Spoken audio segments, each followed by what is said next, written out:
everybody from start to P. I'm very, very happy to be here today with Pat Riley. He is the new director for the Techstars network. We're actually here shooting the first interview in your new offices, right? You guys just moved. That's right. Today's our first full day in the Techstars office, so we're thrilled to be here. Awesome. So pleasure to be here. Pat. And so first, I would actually like to ask you a little bit about what's your background? How did you get involved with Techstars? Yeah, for sure. So I started off working for W.L. Gore & Associates. They make Vortex. From Seinfeld. Good reference. Yeah, so I started off doing business development for them and then switched to working at the Red Cross. I ran the office for the chief operating officer in Washington, D.C. at the Red Cross. And then from there, ended up helping to run a startup. I ran sales, business development for a startup out here. I ran our West Coast sales and operations. And then getting plugged into Techstars, helping to manage the network, which helps accelerators get up and running. Okay, great. So luckily for everybody that's on start, we already have a video with like David Cohen and former Tom Keller. So what I wanted to ask you is basically, this has been happening even in Brazil and here, this booming of accelerators, right? It's like there are a lot of people that had money that instead of putting their money in the bank, they're just filling the gap between first-time entrepreneurs that need some money and venture capital Series A. Why you guys are doing the best job out of it? I think we have a really unique model, and as we focus on a certain amount of companies at a time. Usually we don't do anything more than 12 companies at a time, which means on top of that, we can use our mentors. And we usually have about 60 to 80 mentors for each class that goes through Techstars. And by having that small amount of companies that are going through and a large amount of mentors, means that our mentors can spend a lot of time with each company. I think that's why our companies have been so successful. So it's absolutely about mentorship.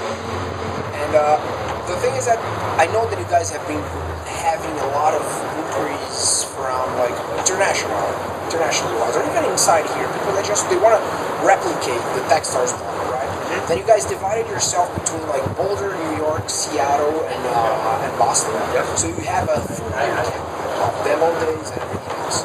So then, if you want to expand more, and then either you're gonna like franchise the model and do like a McDonald's or startup accelerators, or you do the network, right? Right. What's the difference? So we look at this as if we can make a model that helps a lot of accelerators get up and running, we want to do that. I think the way that we look at it is we want to keep Techstars, the Techstars network, or I should say the Techstars brand, in a few specific cities. So I see us keeping it in a minimum number of cities. Probably in the United States. But that doesn't mean that we don't want to help other accelerators get up and running, because that means more jobs around the world. So we created the Techstars network with the whole purpose of helping other accelerators get up and running, and then once they are running, helping them run really well. That way we get a lot more companies going through the network, the accelerators that are part of the Techstars network. Oh, I see. And what makes accelerator eligible to consider themselves like a part of the network and put on their website, on their PowerPoint presentations to attract more entrepreneurs? Because the little mountain is starting to have a lot of value towards a marketing standpoint of like, should I apply to this accelerator or that, right? Yeah. No, I agree. You're actually at a really neat time in the Techstars network, because I'd say each week I usually get about 10 accelerators that are interested in doing it, which is incredible to know there's that many accelerators who are either up and running or about to be running. But we're looking for accelerators that have really strong mentors, a really strong management team, a lot of funding, and a model that almost exactly follows the Techstars model. So we can imagine then, there's no way we're going to accept 10 accelerators a week that are coming to us. Usually on average we're accepting 1 to 2 accelerators a month that are coming to the network. So the elements to actually make it eligible is first you gotta have capital to support the entrepreneurs for 3 months. Yep. Have a great management team that's able to have like 10 amazing Rolodex to reach out and have like the entrepreneurs with mentorship. And is it mandatory for them to actually have office space for all that? Like have like a bunker or now a porch balcony, right? Yeah, you're gonna we'll call the bunker 2.0 for right now. We'll see what the new actually becomes. But, I think you're right. Those are all the things we're really looking for in the new accelerators. And like you said, I think we want to take a good strategic approach to make sure that the network stays at a pretty high caliber of accelerators that are coming our way, and that when Techstars puts its approval on a new accelerator, that people know that it's one of the best accelerators in the world. Oh, I see. Yeah, that's great. And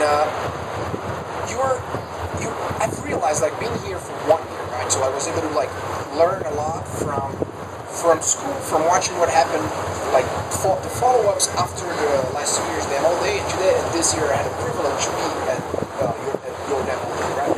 But I realized some things, and then you correct me if I'm wrong, and if I'm right, just explain to me if that's actually true. A lot of way more older and senior teams. Yeah. It's not like Techstars is for those 20-something first startup out of the garage and college students. Not that it's not anymore. It's for everybody, but most people that got into this last Boulder class were more senior people that already had 1 or 2 startups, which for me makes me feel like it's getting even more competitive every year. So that you got to filter it somehow. Yeah.